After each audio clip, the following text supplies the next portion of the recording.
Hey, everybody. Welcome to the Dean Rothstein podcast. I'm your host, Dean Rothstein, and this is our YouTube channel podcast. So we're actually doing this live. Don't forget, you can sign up on YouTube for this. Just subscribe to the YouTube channel. And also, don't forget about my audio podcast. That's on Podbean, Podbean, bean.com. And also, you can check me out on Spotify. I have to spell Podbean. I'm required to by my manager, my wife. And also, don't forget to check me out on social media, Instagram, TikTok, and X. And that's at Dean Rothstein. And you can see my weekly messages, and you can get all the information. So we come out. I come out once a week with the audio podcast. And this YouTube channel podcast is probably once every week and a half, once every 2 weeks. It's just that the YouTube takes a little more time to kind of get set up. So I'm sitting out here in my backyard. I've been told by my friends who watch this that I look like I'm in chill mode because I'm sitting out here in the backyard hanging out. Today it's an absolutely gorgeous day in Arizona. It's like 73 degrees. I got shorts on. So if you're listening to this and you're in cold weather, yeah, you may want to consider making a move to Arizona. I don't know. We did, and it's great. So, today I want to talk about what it means to have true friends. People who support you during tough times. When Brandon passed away, and it's been a little over 6 months now, and when Brandon passed away, the people that rallied around us were our friends. My friend Richie, and a shout out to Richie out there in New York and Florida. Hey, buddy. He'll be on this. He's like, hey, man, I'll fly out right now. My friend Scott, also from New York. Hey, Scott. He's like, man, I'll fly out right now. I'll drop everything. Glenn in Hawaii. Hey, I'll drop everything.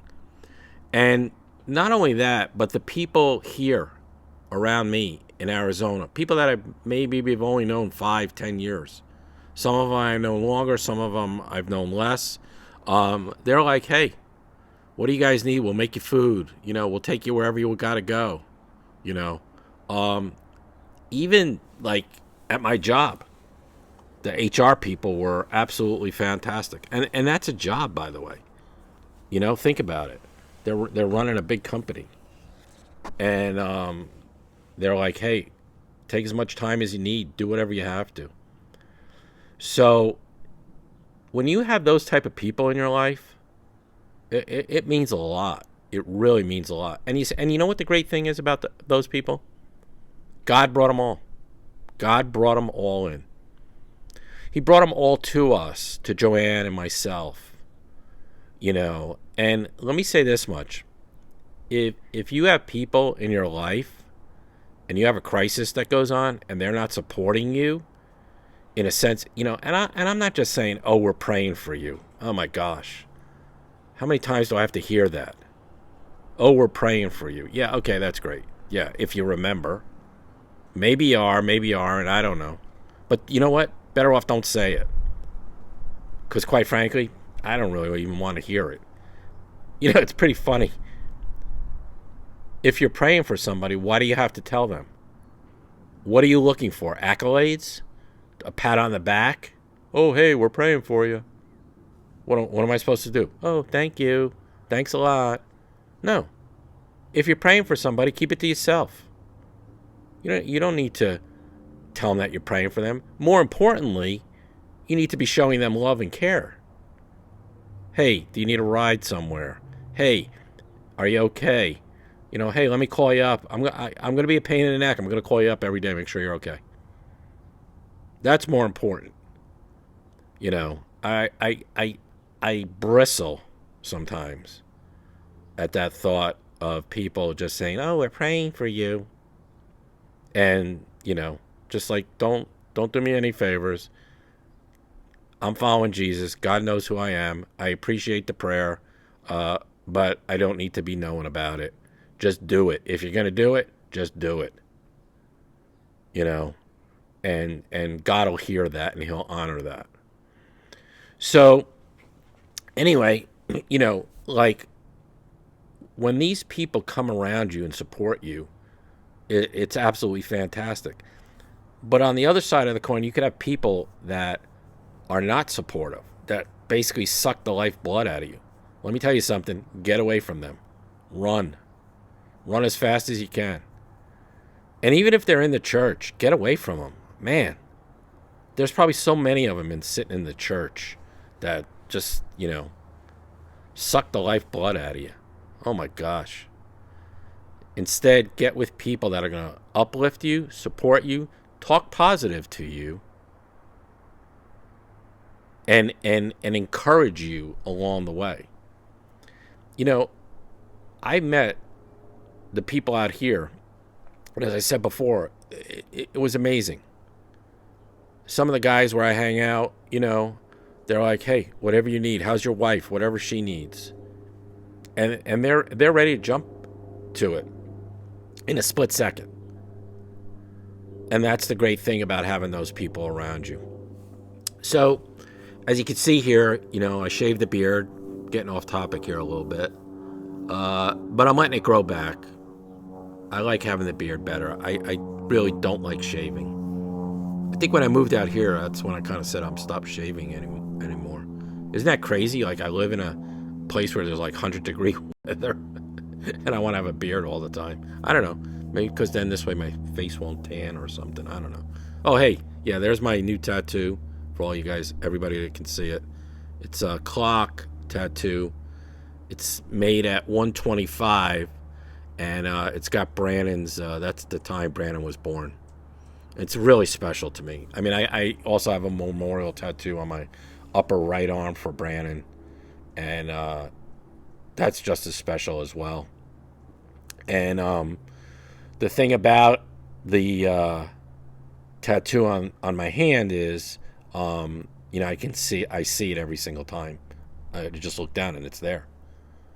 And I want to shout out to Sound Sanctuary Tattoos. They're in Mesa out here, and Caroline. Man, what a great human being, great people.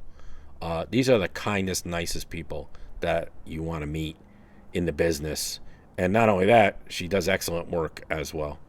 So if you need a tattoo and you're out here in AZ or you're coming out this way, check out Sound Sanctuary Tattoos, and that's Caroline. Yeah, she'll do a great job for you. So getting back to what I was saying is I want to share with you today a quote that my friend Scott back in New York sent. Now, I met Scott, I don't know, thinking, been out here 13 years, probably maybe sometime within that time frame, maybe 14, 15, maybe even longer years ago. Boy, time goes fast, huh? But I met him, and he's an extraordinary person, like Richie, like Glenn. These are extraordinary human beings. And Scott and I got talking one day, and we were talking about Brandon, and he was asking me how I'm doing. And, at that time, quite frankly, I wasn't really doing well. It's a battle. Let me tell you something. This is a battle every single day. I used to say I felt like I was in a boxing match every day, which, thank God, now I don't feel that way every single day, but it is a battle every single day. And that's okay, by the way. Grief is a process. It takes time. Am I ever going to get over this? No, I can tell you that right now. There's a saying in the Bible, I will mourn your loss until I see your face again. That's the way it's going to be. And God knows that. And that's why he sustains myself and Joanne through this process with these people around us, like Scott, Richie, and the others, Matt, Glenn, all the people. You know who you are. The people who know who they are, they know it. My friend Wendy, Mark, Andy. You know, so Scott sends me this quote from Hemingway, and I'm going to read it to you. So give me a moment here. I got to call it up on my iPad here. So I'll probably look down for a second. So just give me a second here. And it's a quote by Ernest Hemingway. And here's how it goes. It says, Hemingway once said, "In our darkest moments, we don't need solutions or advice. What we yearn for is simply human connection, a quiet presence, a gentle touch. These small gestures are the anchors that hold us steady when life feels like too much. Please don't try to fix me. Don't take on my pain or push away my shadows. Just sit beside me as I work through my own inner storms. Be the steady hand I can reach for as I find my way. My pain is mine to carry, my battles mine to face. But your presence reminds me I'm not alone in this vast, sometimes frightening world. It's a quiet reminder that I am worthy of love, even when I feel broken. So in those dark hours, when I lose my way, will you just be there? Not as a rescuer, but as a companion.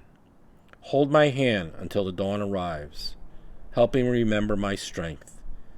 Your silent support is the most precious gift you can give. It's a love that helps me remember who I am, even when I forget."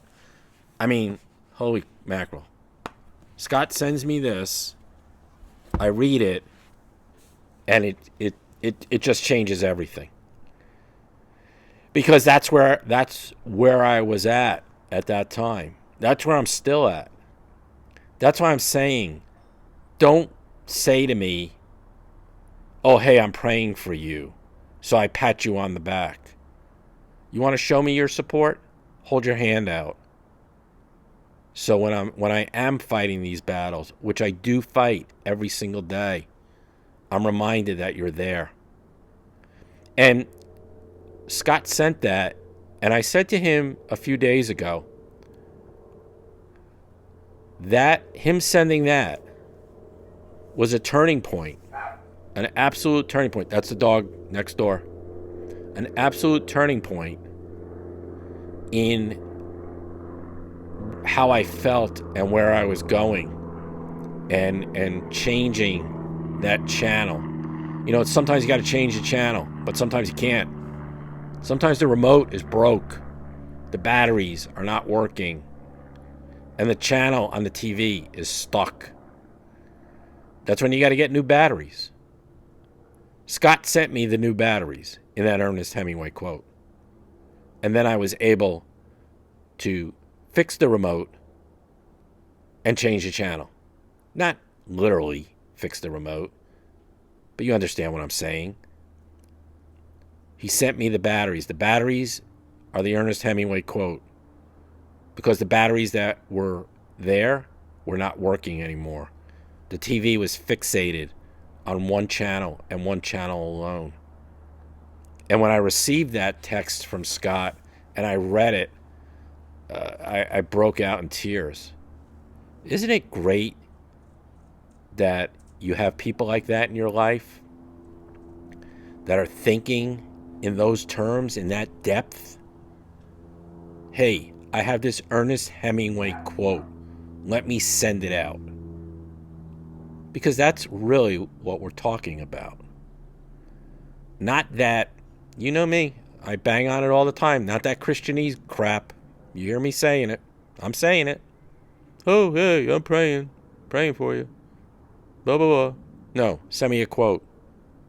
Send me new batteries so I can change the remote, fix the remote, and change the channel.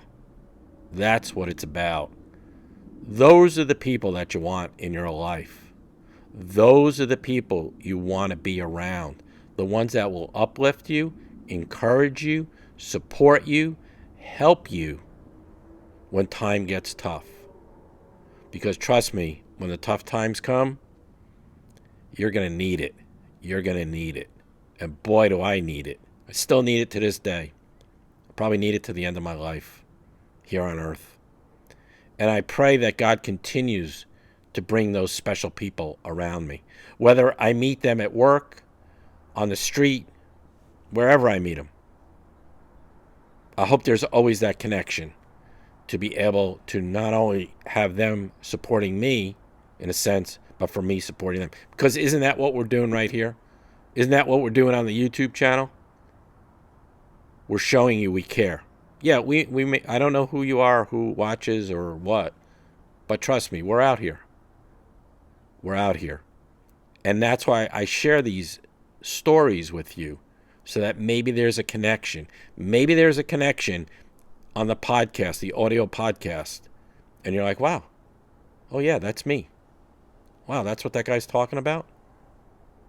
Or maybe there's a connection on the message. Oh yeah, I really needed to hear that, so I get inspired. That's what this is about. That's what sharing's about. And that's what we're going to continue to do. So there you have it. You know what I always say? If you're not following Jesus, start following Jesus. Give it a shot. I don't know. See how it works out. Hey, if you've never followed Jesus and you're following Jesus, you're making that decision, shoot me a text. DM me through Instagram or TikTok or X, the old Twitter or whatever it's called now. And let me know. Congratulations. You'll figure it out. God will help you. You won't need me. You won't really need anybody else. Just trust the Lord. Trust the Lord every single day. Okay, there you go.